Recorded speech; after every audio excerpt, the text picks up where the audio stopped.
creature. Pickle. Did you grow up with the NES, PlayStation, Star Wars, cartoons, and 80s TV? Do you like to think who would win in a fight between Batman and the Master Chief? Comics, games, movies, music, and TV, they're gonna tell you everything you need. Superheroes or not, they got your back. They're gonna save the world of geeks.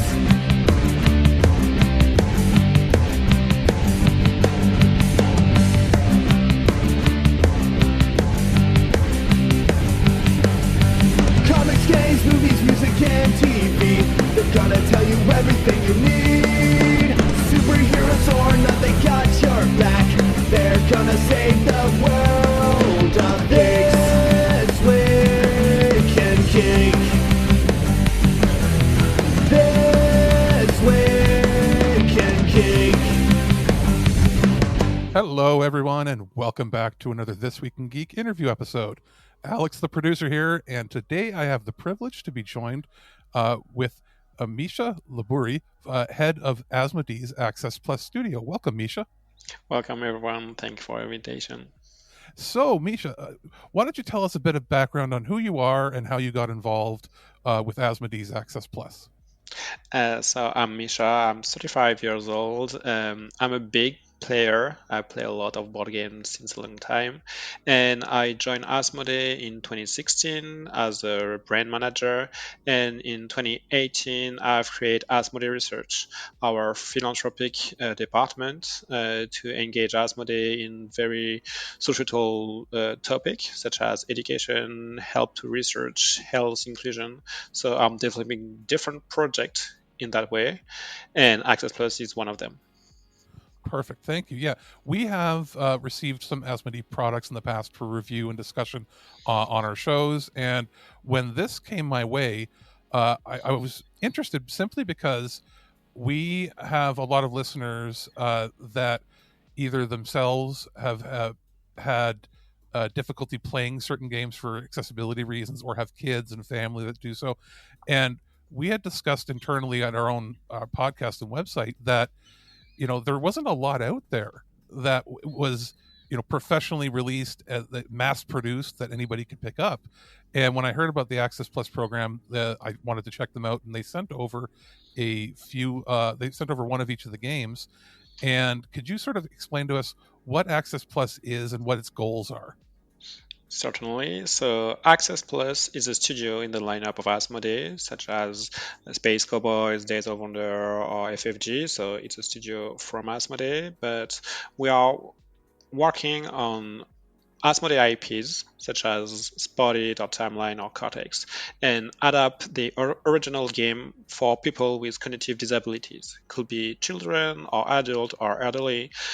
We are working with health experts and researchers to identify what is the main difficulties in this game for people with cognitive disability to play and try to adapt them. Could be the component, could be the rules, could be the visuals, could be the difficulty. So we try to have the best compromise to make the game the more universal, the more accessible for everyone. Perfect. So what inspired you to start this program? I did a little bit of research. So your background wasn't initially in gaming, right? You went to school for more on the I guess medical side, right? Like the psychological studies. Yeah, in neuroscience. I've made a PhD in neuroscience, but it was not related to games. It was very fundamental research. Okay. But it gave me a background in science. It gave me a background of academics, and I decided to quit science to go in my passion of board game. So that's why I've quit science to work for Asmodee, and I was very pleased at the beginning to work for the product I love. And since Asmodee developed has a company and the vision and the importance of board games become into our community, I had that insight to develop something really linking science and board games. And we have a lot of data about video games, but not so much on board games. So we have created Asmodee Research with this initial thought, and we have created our first project named Gaming Lab to support the production and the diffusion of scientific content on board games. And one of our granted projects has studied accessible games for people with cognitive disabilities. And the result was very positive for the patient, but also for families and the caregivers. And that scientific approach, that data, gave us a question. Do, as a leader of the board game industry, give us the responsibility to develop a range dedicated to people with cognitive disability? And the answer was very quickly a yes. So Access Plus came from a study made through Gaming Lab a couple of years ago. And that's just really, really interesting. I just didn't dawn on me that nobody had done this before. You would have figured somebody would have had a program like this, or at least a mass-produced product. But I'm just happy to see that somebody is doing it now. Now, we did receive Timeline, as well as the other board games, Dobble and your Cortex. Yeah. Now, what did you guys do to adapt them? What did you change to make them? Because these were popular games in the Asmodee line. Yeah, and maybe I can start with explaining we have three criteria to select our game. Of course, is the IP, the awareness of the IP, then the different cognitive function the game are solicited during the game, and then the capacity of adaptation we have into the game. So based on these three criteria, we have chosen in 2020 to work on Double Spotted, Timeline, and Cortex because they are big IPs in our catalog, but most and foremost, the cognitive stimulation they are making are very complementary. Double is a very quick game recognition, so visual recognition and motricity. Timeline will be more on planification and memory, and Cortex we can stimulate different kind of cognitive function. So the complementarity between these three was very relevant for us, and we have worked with our studio Zygomatic to develop this kind of agreement to develop a health-driven adaptation. And we have tested the game with the patient, with the caregivers, with the health system we have been connected with, and to have some information of what are the difficulty for players. It's the handling of the card, it's the difficulty, it's to understand the rules, if it's this type of visual or the other one. So for instance, in Double, the cards are bigger, the icons are bigger, and have been selected for their meaning. We have included three level of difficulty with 4, 5, or 6 icons to be able to increase the difficulty or to decrease the difficulty to follow the capacity of the players. We have selected the type of play of Double to be more accessible directly. For Timeline, we have increased the card as well, and we have developed a specific deck about our personal experiments. So player can play a Timeline with the original inventory or historic deck, but as well, if you are playing one-on-one with the caregivers, for instance, the player will be able to make a Timeline with my own personal experiment, like my first love, or my first diseases, my first school, or my first home, this kind of thing, to allow the patient to express himself or herself their own memory and to play the game at the same time. So this is a specificity from Timeline that came from the interaction with the health system. And for Cortex, we have redesigned the graphic, we have increased the card, we have selected the challenge to be specifically in our wish to challenge different type of cognitive function. We have made different level of difficulty as well. So I give you an overview of the different adaptation we have made for making this game accessible for people with cognitive disabilities. Yes, and absolutely. I also noticed that in the instructions for each, which are very simple to follow, they also have instructions on how you can adapt it for single player games, for one-on-one interactions, which I found kind of Yeah, interesting too. it was a need from the healthcare system to have like to give autonomy to the player and to the patient. So we have some rules to make one person play with the caregivers to have specific interaction. Yes, for industry games, it's in our DNA of the range. Yeah, so these are out now. I noticed that they're in Canada. We have our website specifically for it there. Are these available now internationally as well, everywhere, or is that something Um, coming soon? it's work in progress. So we have Okay. started Access Plus project with the three French-speaking territories: France, Belgium, Yes. and Canada. So it has been released in October, November in these three countries in 2022. We are working for 2023 for a more worldwide localization and distribution at the end of the year, and more countries will be covered in 2024 for sure. Okay, awesome. And are there more games planned for the line, or are you starting with these three first? These three start the range, and we have ideas to develop new games, but it's not the purpose. We need to wait to have the feedback from the users to understand what could be their needs. So we are not in the rush. We want to take the time to work properly of what could be the future of the range. Absolutely. Okay, thank you. And that's pretty much going to do it. I'm very happy that you were able to take time out of your busy day to speak with us, Misha. My And pleasure. thanks again. Thank you. Thanks a lot. Those magnificent bastards. Color me kooky, but something very odd is going on around here. You're not allowed to talk anymore. Alrighty, I wanted to thank Misha once again for taking time out of his day to speak with us. International call between Canada and France.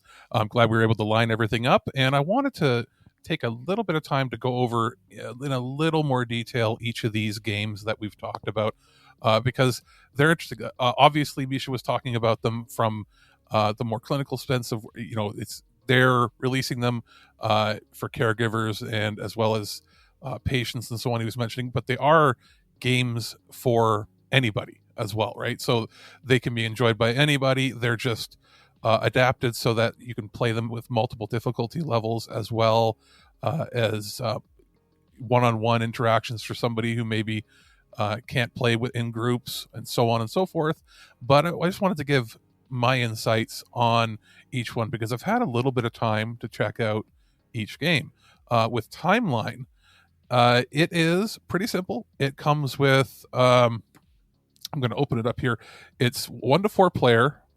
It takes about 15 minutes or so to complete a game.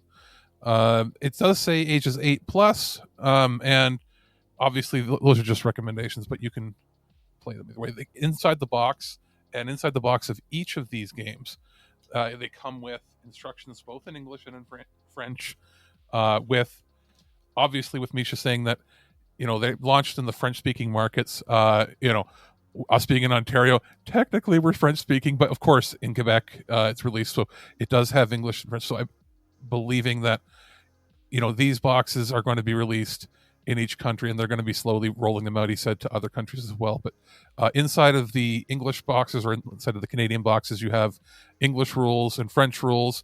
Very simple, only a few pages each, but each one has in the first page an introduction from the team explaining the different metrics that they use for determining how its playability, how it affects cognitive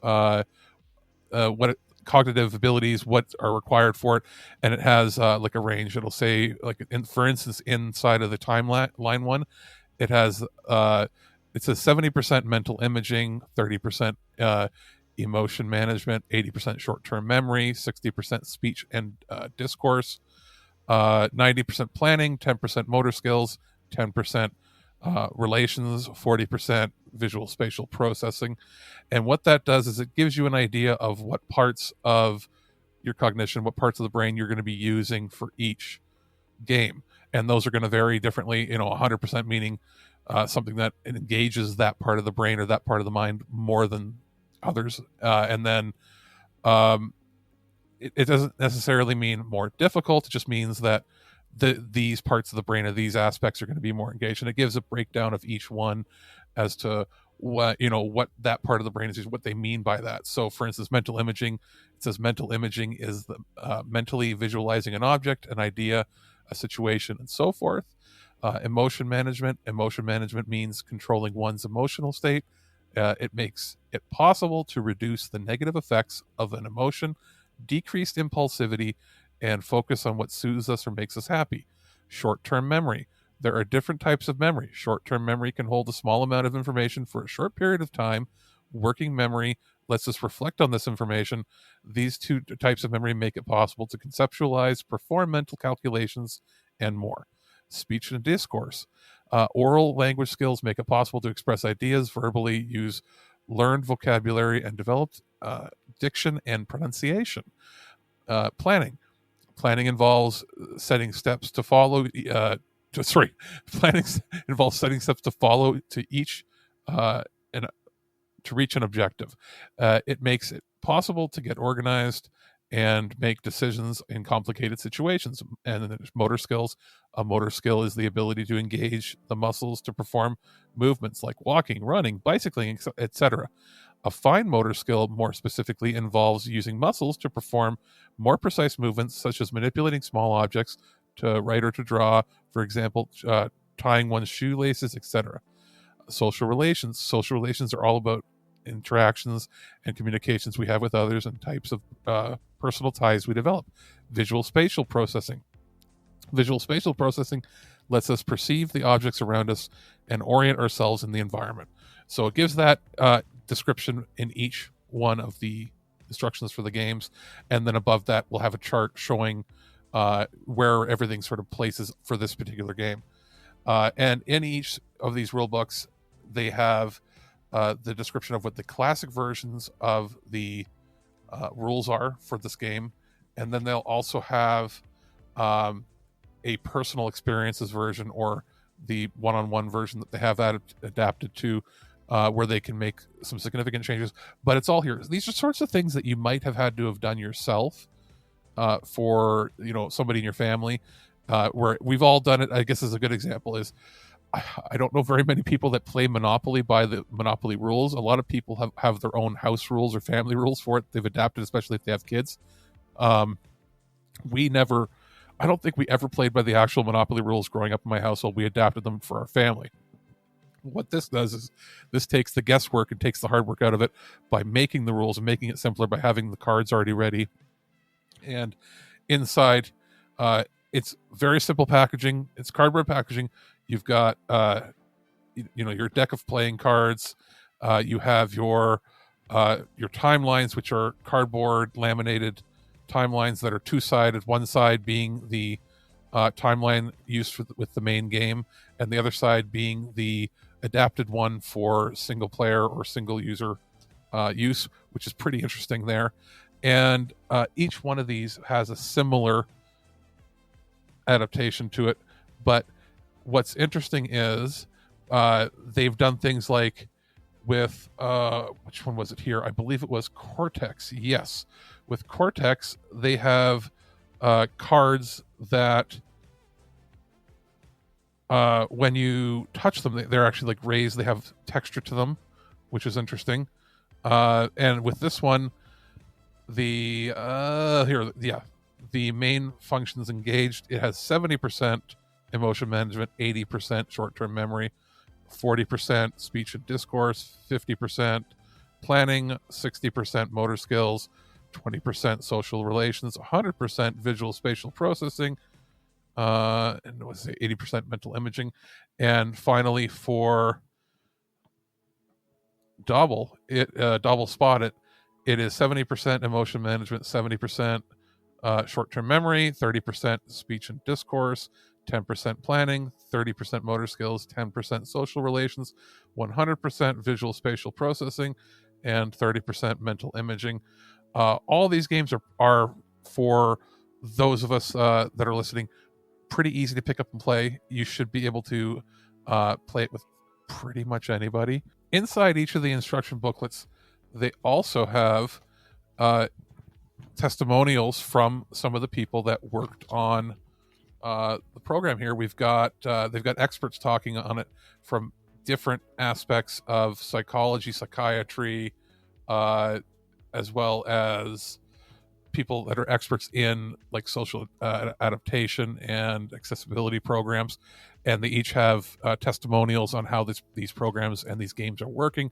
It's pretty sweet. They have this, they include that there, so they're not just tooting their own horn. This is stuff that's been researched and well developed, and I'm really happy to see that this is a program that's available, that's going to be mass produced, and I'm really interested to see how well it works and what more they have coming in the future. So that's just about going to do it for this special episode here. We will be back the following week with another episode of ThisWeekInGeek.net. At no point in your rambling, incoherent response were you even close to anything that could be considered a rational thought. Thanks for listening to this episode of This Week in Geek. Hungry for more? Check out our website at ThisWeekInGeek.net. You can subscribe to the podcast, browse our Twitter and Instagram, and leave your thoughts on today's topics. If you'd like to give us some feedback, send us an email at feedback@thisweekingeek.net. Tune in next time, and remember, lower your shields and surrender your listenership. We would be honored if you would join us. Thank you for your cooperation. Good night.